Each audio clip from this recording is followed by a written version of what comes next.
How are we doing, folks? Your host Moose here on the Pitt Panthers Football Network, bringing you your Week 10 Season 1 Around the NCAA recap as your number 10 Pitt Panthers improved to 7-1 off a 52-38 win over Virginia last week.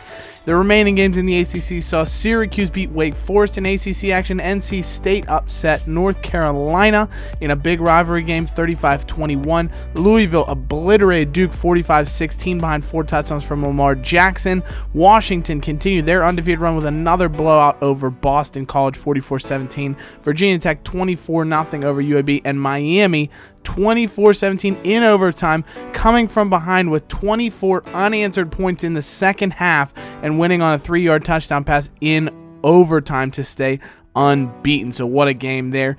In the top 25 around the country, Texas won. Ohio State stayed unbeaten with a 41-0 win.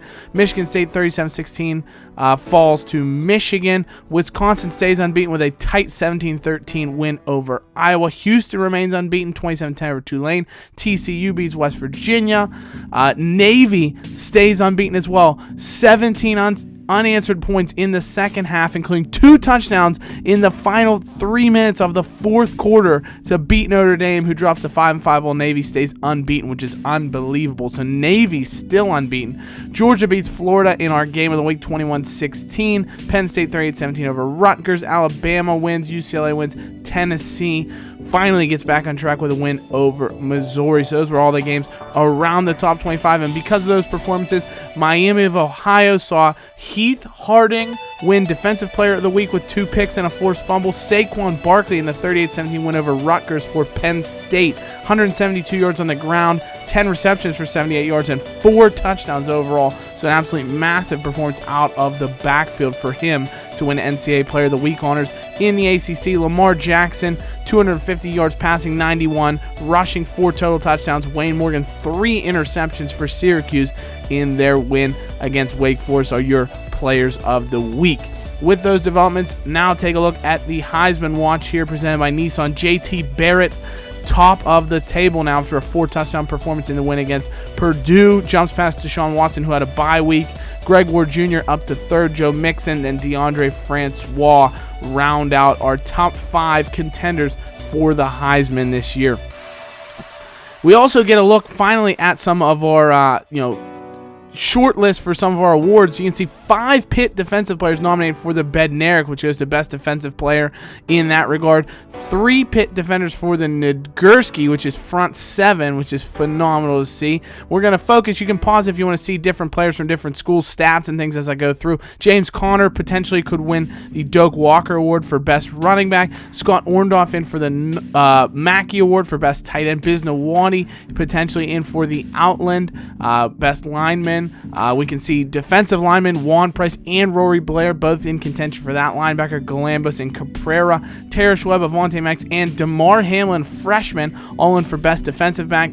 Chris Blewett in for the Groza for best kicker. So the Panthers could have and Quadri Henderson, of course, in for best returner with his 2 kick return touchdowns. So the Panthers could be in for a plethora of awards. And now on the team scale, they could be in for a Coastal Conference showdown with Miami in the last game of the season, as those are the 2 teams that have really emerged as threats to win the Coastal Division, have the right to take on Clemson, which would be a rematch for the Panthers, who've already beaten Clemson, handed them their only loss this year. But Louisville's lurking in the wings, still having to play Clemson later on this year. So that's the ACC. How about the rest of the NCAA? Let's take a look at the top 25 as well as the BCS. In the coaches poll, Alabama remains number 1, and they're tops of the media poll as well, sitting there at 8-0. Oklahoma just behind them, number 2. Washington, number 3. Miami, 4.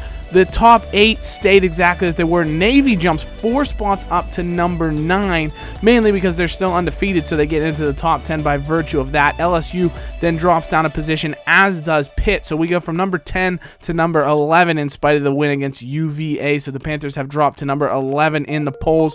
UCLA, Baylor, Michigan, Utah, Texas. You can see not a lot of movement, very little upsets. Florida State drops 7 spots after losing to Miami, which I thought was a bit of a harsh drop for them, losing to the number 4 team in the country by, in overtime. But Other than that, not a ton of movers and shakers in the top 25. And we look at the BCS, we're just going to focus on the top 10. Your Pitt Panthers still number 10 in those computer rankings. Alabama and Oklahoma would take on in the BCS championship game this year if the season were to stop now. But we have 8 undefeated teams, so could that be indicative of a playoff really being necessary here? Unfortunately, because of the fact that I use Pitt as a custom team, we'll never get to find out. So hopefully some of these teams lose so we don't have so much controversy. But right now, the Panthers would need a lot of teams to fall if we wanted to get into the BCS title game.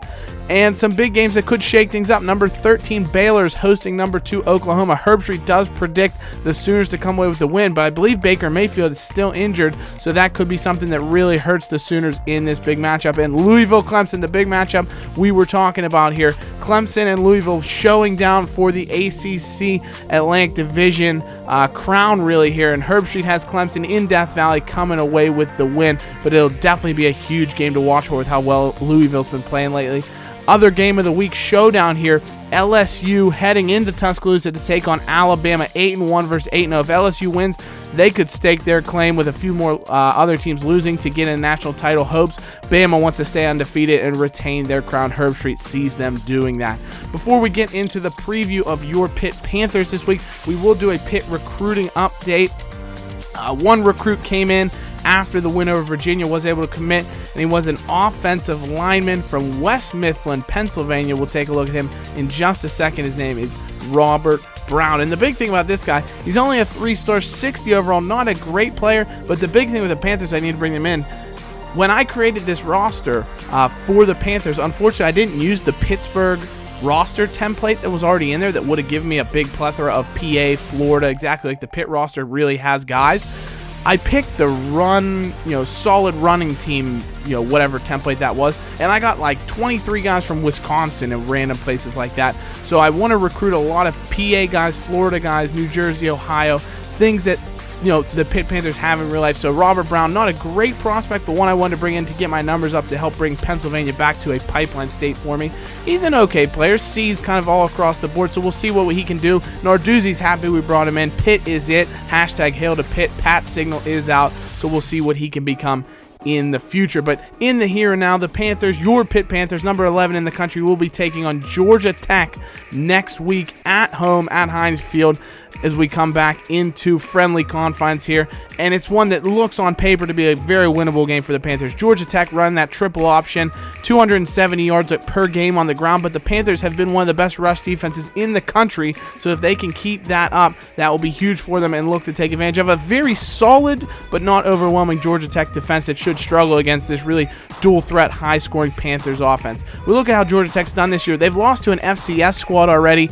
They've won 4 conference games, but nobody overwhelming. A good win against Virginia Tech, but otherwise teams that you should argue that they should beat while losing to all the teams you'd expect them to lose to. So they're, they are what we think they are as far as, the quality of the team that they have. They're going to run that triple option. Their quarterback, Thomas, he's not going to throw the ball very well. Only 54 completions in 8 games, so if you can force them to be one-dimensional and then shut down that rushing attack, you're going to do wonders here. If you can stop Thomas, he's their real threat running the ball. Fantastic player, 89 overall, the best player on the team. If the Panthers can shut him down, then they're going to have a very, very easy day at Heinz Field. And with all the playmakers that the Panthers have shown on defense especially, we predict your Pitt Panthers, number 11 in the country, to improve to 8-1 and come away with a 30-14 victory over the Georgia Tech Yellow Jackets. We think, no doubt the Panthers offense is going to play very, very solidly. We think they're going to put up their usual production numbers, usual number of points against a pretty solid Georgia Tech defense, but that offense of Georgia Tech is not going to be able to muster much against a very good Pitt run defense. If they decide to open up the passing game, possibly, maybe things would get wild, but we shall have to see. And we got a little sneak peek for you here, guys, going into the next episode. We'll have that here at the end, but as always, thank you so much for tuning in. Hail to Pitt. We'll see you soon. Take care. Bye-bye.